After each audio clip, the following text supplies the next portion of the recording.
Hi fellow investors, in this video, I'm going to discuss update on e-commerce stocks based on the recent Q2 earnings. The stocks we are going to discuss today will include Amazon, Shopify, Etsy, and Mercadolibre. E-commerce is a big winner of the 2020. The pandemic has accelerated the revenue of these companies and they are now up against a tough year-over-year comparison. As we slowly transition into the post-COVID-19 world, we may see revenue slowing down. In fact, some of the companies like Amazon and Etsy provided lower than expected next quarter guidance, which caused the share price to drop significantly, but this doesn't necessarily mean that they are not a good long-term investment. E-commerce is one of my favorite sectors because there are a few good companies with great potential in different geographical locations, which good for diversification. Latin America, for example, has still relatively low internet penetration, which present a significant growth potential. The other thing is many of these companies have other sources of revenue related to the e-commerce business, such as digital payment, logistics, advertisement, and even cloud computing. For transparency, I have all the stocks discussed in this video in my portfolio with the following allocations. As usual, what we discuss here is not financial advice, I'm just sharing my personal opinion. So I'm going to discuss the 4 stocks earning key takeaways in the order of the earning release date. The first one is Shopify, release earning on July 28. The share price basically flat after earning, but it has recent weeks before as some analysts raised their price target for the company. Basically, it's another earning beat for Shopify with impressive number across the board. If you're not familiar with Shopify, it's a platform allowing a retail business of any size to start, grow, market, and manage their business. They provide integrated solution to build a company storefront, manage shipments of the product, handle all the payment processing, customer relationship management, provide analytics on the business activities, and even provide access to financing when needed. So basically everything a retail business would need.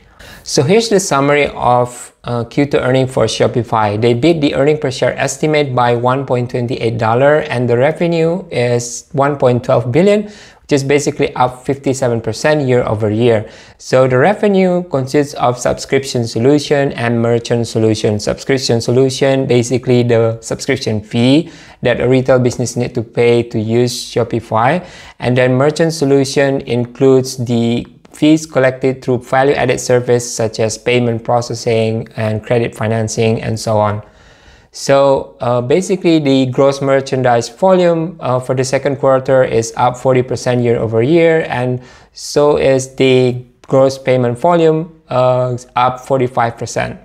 Shopify didn't provide an estimate for Q3 earning, but they did say that the full year 2021 adjusted operating income is expected to be above level achieved for 2020. Shopify has grown from an online-first solution to help manage offline retail operation and also provide financial services. The payment processing fee largely contributed to the huge growth we are seeing from their merchant solution revenue in the last few years. The company keeps innovating and their latest financial services such as Shop Balance and Shopify Capital look very promising.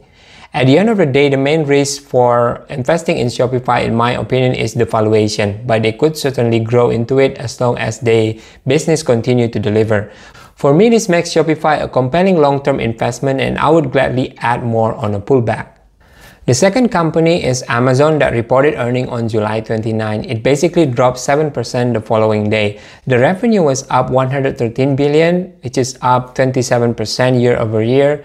Earning per share beat estimate by $2.8. The online store revenue is 53 billion versus the 56 billion expected.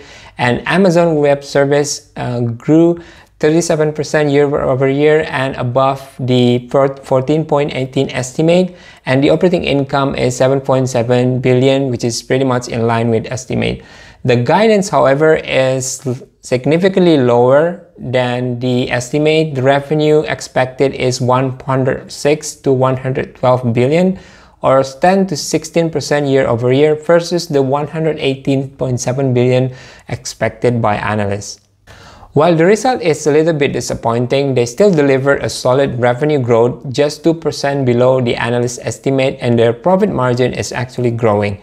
While the e-commerce segment has a tough comparison to last year, 2 things to highlight from this earning is Amazon Web Service and their ad revenue. Amazon Web Service grew 37% while their ad business grew 87% year over year.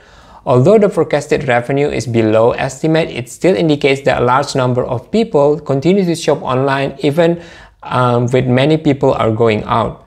Amazon is on track to generate $453 billion of revenue for the full year. Given the size of the company, it still has an impressive growing rate. The share price drop, in my opinion, is a good opportunity to start or add to existing position. In the short term, you may have to be more patient with the market sentiment, but Amazon is still a good investment for long-term investor. The third company is Etsy. They reported earnings on August 3rd and the share price dropped 14% after hours. So here's the summary of Q2 earnings for Etsy. The earnings per share is 68 cents.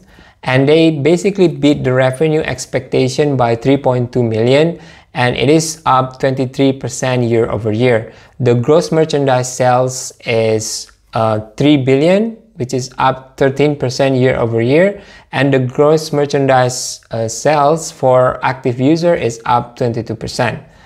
So the Q3 guidance is the one that disappointed the market. So the revenue is basically 500 to 525 million expected by Etsy versus the 527 consensus. So it's 13% year over year growth, and the gross merchandise sales is expected to be 2.9 to 3 billion, and that is about 12.5 year over year growth on the midpoint. If you look at the gross merchandise sales number, the GMS growth looks significantly slowing here, but this is because of the mass sales impact, which accounted for 20% of GMS revenue from last year. Excluding mass, GMS is actually up 31% year over year above the pre-pandemic level. Going forward, this will likely continue to grow higher, supported by the fact that active buyer, repeat buyer, and habitual buyers growth rate remain high, and GMS per active buyer is also growing. And going forward, there will be less mass impact in comparison. They also reported a higher number of active sellers, 5.23 million compared to the 4.7 in the prior quarter, which helps spending per active user as more options are available. In June, Etsy announced acquisition of Depop, a global fashion resale marketplace, and Elo7, a Brazil-based marketplace. The new acquisitions are not as profitable as Etsy, but they are acquired for the growth potential. According to the company, the second-hand retail market in the US is expected to grow at a compound annual growth rate of 39% in the coming years, and the expected growth rate of e-commerce market in Latin America is 21%. This largely increased the total addressable market for Etsy. Etsy is now down 30% from the all-time high, and in my opinion, there's plenty of room for a bounce back given their growth potential. I have a long position on Etsy, and the share price drop is exactly what I was looking for to add more into my position. Last company is Mercadolibre. It's one of the top growth stocks that I pitched in my previous video published 4 months ago. The other two stocks in that video performed much better, while Mercadolibre's share price has been trading sideways until the recent breakout right after the Q2 earnings release. So here's the earnings summary for Mercadolibre. The earnings per share is $1.37 and that beats estimate by $1.25. The total revenue is 1.7 billion and it's up 93% year over year, and it is a beat by 220 million. If you're not familiar with Mercadolibre, the company provides online marketplace and related solutions for merchants, including logistics or Mercado Envios, payment or Mercado Pagos, and financing or Mercado Creditos. The good news is the growth is not only seen in their marketplace, but across the value-added service. So Mercado Pago continued to show impressive growth rate, as you can see from the chart.